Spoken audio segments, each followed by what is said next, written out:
So the button's on the... Hush, dog! This is the Insta360 One X2, and this is the Insta360 One X3. And I've been lucky enough to get my hands on it pre-production before anyone else. Now, if you've been following the channel for any amount of time, you know that I'm a big fan of Insta360's products, especially the One X2.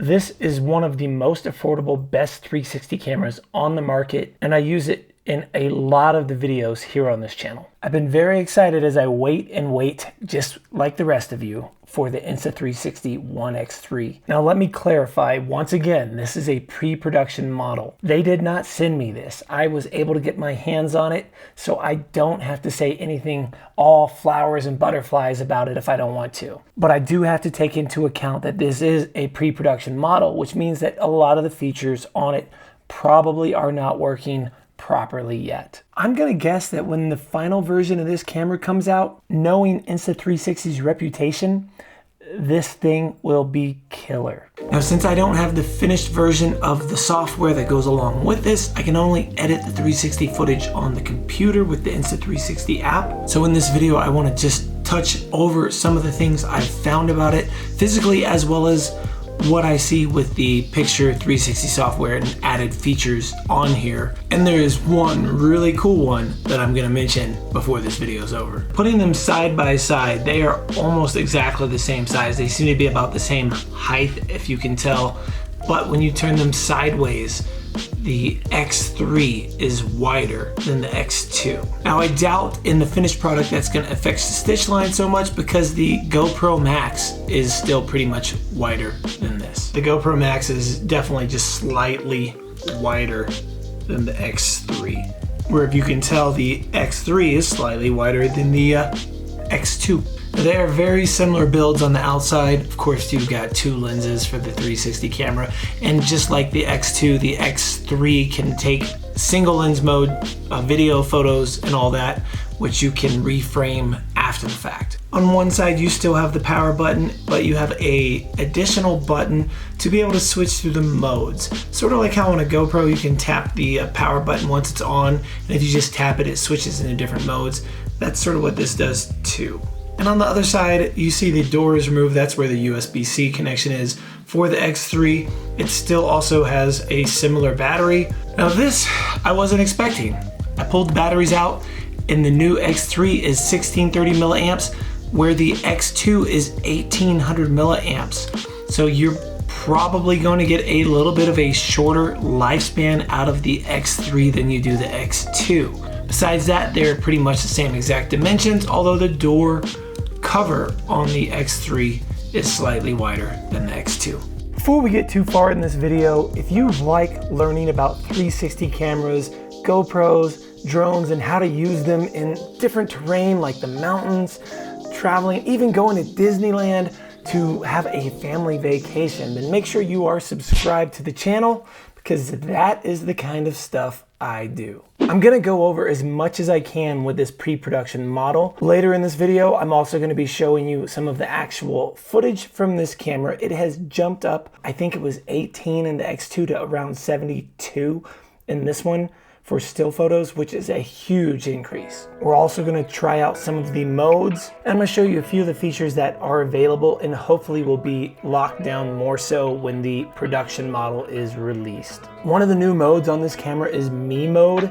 which uses the 360 technology and actually focuses on your subject matter, yourself, for example. It's similar to the deep tracking feature in the app if you have the Insta360 One X or X2, where you can go out and film in 360, select the person you're following, and then the camera stays on that when you're re-editing. This mode is supposed to do that in the camera in-house, so when you're done, it's already focused, you just export it and you don't have to have that extra step of the deep tracking in the app. I'm gonna switch the camera over to a close-up of the new screen, which, as you can see, is much larger than the old round screen on the X2. And we're gonna go through some of the features and talk about those points before I show you actual footage. Once you have it on, you swipe over, and if you swipe from the left, you can see files that you've already recorded. It does play audio back through the speakers here. From here, you can play your file back. While it's playing, you can scrub forwards and backwards at what point of the video that you want to watch. If you click the top left button, you can see all your files that are on the camera at a time. Just swipe from the right back to get out of that. From here you can select all the different modes. Single lens 360 when you're in video, and then you can swipe through and see all the 360 photo, HDR mode, interval, burst, star lapse, loop recording, bullet time, which is a great 360 feature.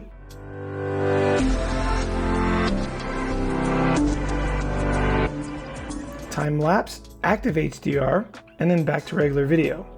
Now if we go to regular video in 360 and you go to the settings, you can see it's still 5.7 at 30 frames a second. We did not get a bump in resolution or frame rates in full 360 mode. In 4K, you can bump up to 60 frames. And then you just swipe back down and you're in that mode. If you want to go into something else, we just touch that again. You can go to single lens mode, click that, and you're back in it. And same thing, we can look at all the different resolutions. Now here's a cool thing about this. You can have flow state turned on in the camera. If you switch it to post, then that's gonna let you do that after the fact in the Studio app. So it's really cool that they're letting you now do that in the camera itself. You can do different aspect ratios, 9:16 or 16:9. You also have your ultra wide, wide, linear. And then you have resolution of 4K up to 30 frames a second, 3.6K up to 60 frames a second, 2.7K also 60 frames a second, and then 1080 60 frames a second. I'm a little bummed to see that we don't have 120 frames a second in 1080 or even 240 in single lens mode, but who knows, that could be in the final product. I was mentioning the buttons on the bottom earlier, how this one records. This one actually flips the camera around when you're in single lens mode and also switches the field of view. So you can switch it to front facing camera and back to self-facing camera. And when you switch it, you can see right there on the laptop, when I click it again, it's closer in. So it looks like it's going to vertical versus horizontal. So using this button, they call the quick menu, you can actually set up your own settings for what you're wanting to do. They have some pre-selected ones from riding, outdoor, skiing, surfing, skateboard, and then your customized ones that you can create yourself. If we switch modes and you go over to video and we say 360, select that and click the quick recording. We can then start another one for skiing, and now that one's gonna be a preset for video and 360 at 5/7/30. Pretty cool that you can go in and set up your parameters and how you want it to be in the quick menu. Me mode is new this year. You can see it's split my hand right there because I'm holding it, but if we have this on a selfie stick far out in front of us, it's going to keep me in frame. If you swipe down from the top, you get your settings menu. You have your indicator light on and off, which I would suggest leaving on. Quick capture on and off. You can lock the screen. You have AirPods you can select. You have Bluetooth remote, wind reduction, stereo directional focus, your brightness of the screen, and more detailed settings here and information about the camera. You can select what language you want your voice control in, anti-flicker mode, video bitrate, video sharpness, external mic gain, auto sleep, auto power off, language, SD card information, calibration, factory reset, and certification. If you swipe from the bottom this year, nothing happens. On this model, if you swipe from the right, you can be in manual or auto, and it gives you different settings for the look of your video. You can select the white balance, you can turn everything off, you can go into manual mode and tweak things even more, where you can see you can do your ISO, amongst other things. Personally, for me, I typically leave things in auto on a 360 camera. So those are the basic functions on the pre-production model. A lot of that could be tweaked by the time this video is released, and I'm sure everything that I might have an issue with here will be hashed out by the time you're watching this video and the production model is in your hands. They are always rolling out new firmware and always fixing bugs and adding new features, just like replace Sky in the Insta360 One X2. Now I think we've gone over everything we can here in this room. So let's get our asses outside and actually go film some things with this camera and show you how it does. Now I want to do a little testing with the Insta360 X3 in 360 mode, single lens mode, and some of those new features on a selfie stick, so we can see how it captures and what the pre-production model does with the stitch line. Even if the stitch line on this isn't as good as, say, the X2 currently, I have a lot of faith that whatever the production model comes out with, it will actually be spot on. So first we're going to take the protective lens cover off, turn it on, and put it in 360 mode, and just walk around here and get some basic 360 shots and see how that looks.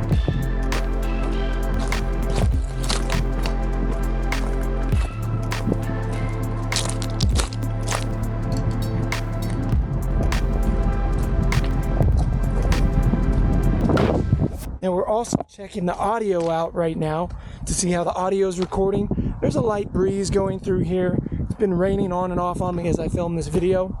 Now we're also checking the audio out right now to see how the audio is recording. There's a light breeze going through here. It's been raining on and off on me as I film this video. The built-in menu system is spot on. The built-in menu system is spot on. So even if you're using an X2, there's not a huge resolution bump on the actual 360 mode, but the menu system and the bigger front facing, the menu system and the bigger front facing, and the bigger menu screen, that is pretty impressive. Now there is a big lag on the screen, which I assume will be fixed as the production model comes out. This might not be working. I don't know if you can see the screen here, but if you can, my hand's down, I go up, now it's up. I go down, now it's down. Up, now it's up. Down, now it's down. You don't get that on the GoPro. I do assume that will be fixed when Insta360 releases this version out to the public soon.